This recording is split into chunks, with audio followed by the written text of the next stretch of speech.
Good evening, Professor, class. Hi, my name is Samuel Young, and I would like to talk about the mental disorder depression.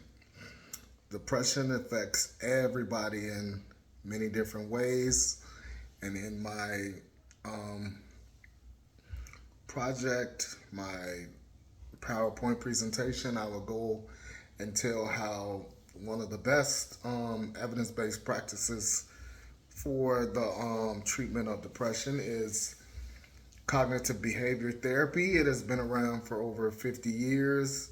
This is the psychosocial treatment basis, and their principles are based off modification of maladaptive human behavior. It's basically like finding ways, the team works together to find ways that are going to create that imbalance to make things work better, because with depression it is a chemical imbalance. A lot of people take medication, which isn't bad, but there's a little bit more that's needed to go into the treatment for depression. Like one of the um, findings is incorporated the B.F. Skinner method of operant conditioning, whereas he had a reward system to have a diversive stimuli, meaning if know you're working towards something, it'll get your brain to focus better. I have a 15-year-old son who is on the autism spectrum, and one of the things that helps him is swimming. Swimming's a good method.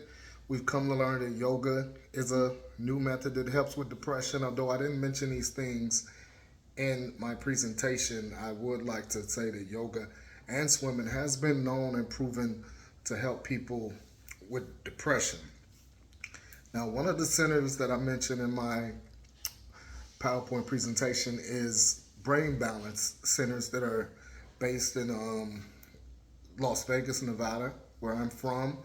And what brain balance centers do is they like to implement programs through dieting, exercises to even out the the brain flow, because we all know the left side of the brain is responsible for our logic and our language, and the right side is responsible for our creativity and our intuition. Now, a lot of people who suffer from depression, the right side, it's like that creativity. It's that no longer wanting to, have the will to live. And this is something that is very, very, it's come to the forefront in the recent years. But a lot of times, especially the community where I was born and raised, we never talked about mental illness. Mental illness wasn't something that we felt was even, a part of our culture. It was like we looked at people as, you had normal people and you had people who we felt were crazy, but we didn't put a name to it. And I don't like using that word crazy because it's not that fault. To me, I feel like crazy is something that you create yourself, not to something you're born with or genetically opposed to, which depression is a genetic, um, genetics can have a toll on the brain when it comes to depression when it is passed down from family members. So I like to look at depression as, why do people not want to have a will to live?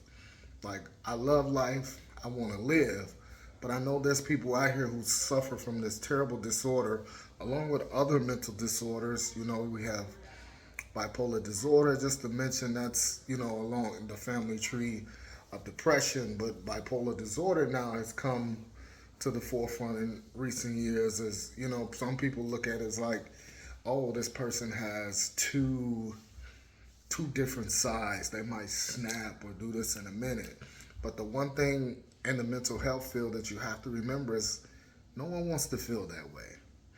So in my presentation, I just give techniques on how to deal with depression, what can be done, how to set up a team, what was it like for cognitive behavior therapy, which started like 50 years ago. We can go down the line. Some of our great philosophers, such as B.F. Skinner, one who had the aversive stimuli. You also had Alberto Bandura and his philosophies. But when it comes to depression, this is something that we must take serious before it's too late, because it is a form of mental illness. And I would like to think that my presentation is just the beginning on start of how these techniques can work and help people live with depression.